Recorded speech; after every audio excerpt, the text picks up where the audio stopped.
ఈ CCTV footage అంటే సాయంత్రం 5:30 తర్వాత ఓటర్లు భారీ స్థాయిలో పెరిగినారు, ఓటింగ్ శాతం ఇక్కడ పెరిగిందని చెప్పి ఎన్నికల సంఘం ఓటింగ్ శాతంలో గలాటా సృష్టిస్తూ ఉంటే, ఓటింగ్ శాతం పెరిగితే ఎవరెవరు వచ్చి ఓటేసిరో మేము చూస్తామయ్యా, నువ్వు సీసీటీవీ ఫుటేజ్ ఇవ్వని అడిగితే నో ఇవ్వం,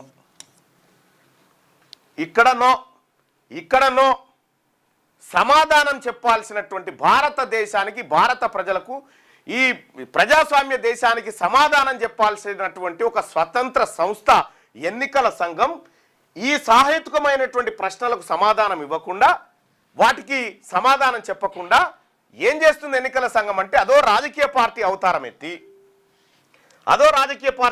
ఎత్తి ఏమంటుంది? రాహుల్ గాంధీ గారు మిమ్మల్ని చూస్తే నవ్వొస్తుంది, మీరు దేశానికి క్షమాపణ చెప్పుర్రి, లేకపోతే ఈ దేశ ప్రజలకు క్షమాపణ చెప్పురని ఎన్నికల సంఘము రాజకీయ పార్టీలాగా వ్యవహరించడం అనేది ఈ దేశంలో ఎన్నికల వ్యవస్థ ఎంత దిగజారిపోయిందో అర్థమవుతా ఉంది. 5 ప్రశ్నలు అడిగింది ఆయన. 5 ప్రశ్నలు, ఆ ప్రశ్నలు ఒకసారి చూద్దాం.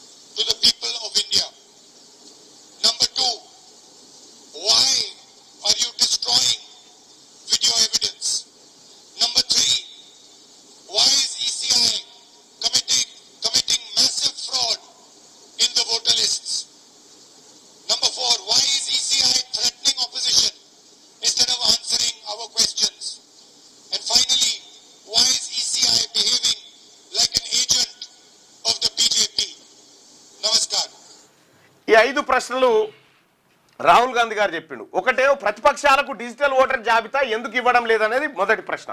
రెండోది సీసీటీవీ ఫుటేజ్లు ఎందుకు ఎవరు చెప్తే ధ్వంసం చేశారు. ఇక్కడ తెలంగాణ రాష్ట్రంలో కేసీఆర్ అధికారంలో ఉన్నప్పుడు ఫోన్ కాల్ డేటా ఏదైతే ఉందో ఆ ఫోన్ కాల్ డేటా ఇరగొట్టినట్టుగా, లేకపోతే కొంతమంది సిబిఐ ఈడీ కేసులలో ఇరికి ఫోన్లు వలగొట్టినట్టుగా ఎలక్షన్ కమిషన్ సీసీటీవీ ఫుటేజ్లను ఎందుకు డిలీట్ చేసింది? ఒకటి, ఎవరు చెప్తే డిలీట్ చేసింది? ఓటర్ల జాబితాను ఎందుకు తారుమారు చేశారు? మూడో ప్రశ్న. 4వ ప్రశ్న, ప్రతిపక్ష నాయకులను ఎందుకు బెదిరిస్తున్నారు? ఈసీ ఇప్పుడు బీజేపీ ఏజెంట్గా మారిందా లేదా స్పష్టంగా చెప్పండి అనేది రాహుల్ గాంధీ గారు చేసినటువంటి ప్రధానమైనటువంటి ఆరోపణ.